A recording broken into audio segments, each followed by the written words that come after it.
여러분, 지금 이 순간에도 전국 중환자실에는 수많은 분들이 각종 관과 기계에 연결된 채 숨을 쉬고 계십니다.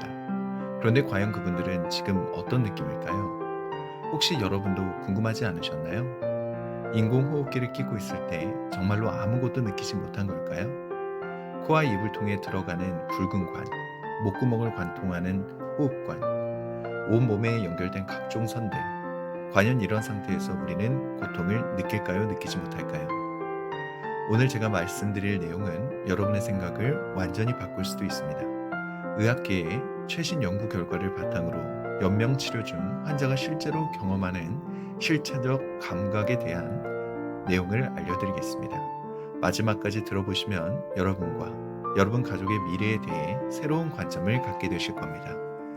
먼저 가장 중요한 질문부터 시작해 보겠습니다. 의식을 잃은 상태에서도 고통을 느낄 수 있을까요? 2019년 서울대학교 병원 연구팀이 발표한 놀라운 연구 결과가 있습니다. 의식이 없어 보이는 환자의 뇌파를 분석한 결과 전체 환자의 약 23%가 외부 자극에 뇌가 반응하고 있었다는 것입니다. 이것이 무엇을 의미할까요? 겉으로 보기에는 아무것도 모르는 것 같아도 실제로는 주변 상황을 인지하고 있을 가능성이 있다는 뜻입니다. 그렇다면 연명치료 중에는 구체적으로 어떤 신체적 불편함이 있을까요? 첫째, 인공호흡기입니다. 목구멍을 통해 들어가는 호흡관의 지름은 약 8에서 9mm입니다. 이는 볼펜보다 굵은 크기로 24시간 내내 기관에 삽입되어 있습니다.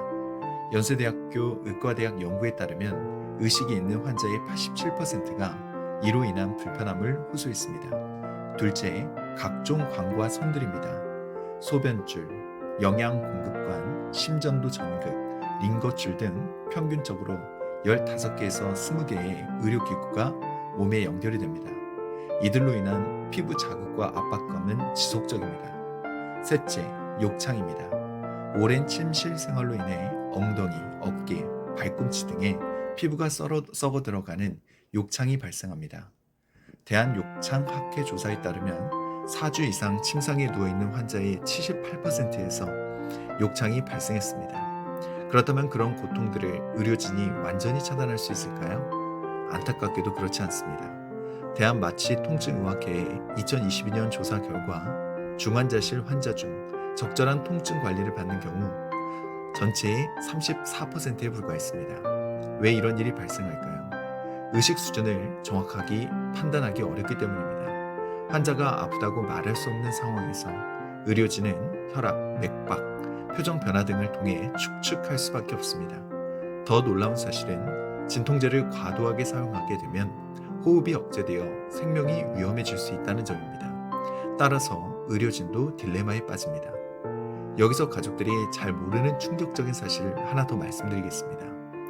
연명치료 중인 환자의 몸에서 계속해서 스트레스 호르몬인 코르티솔이 분비됩니다.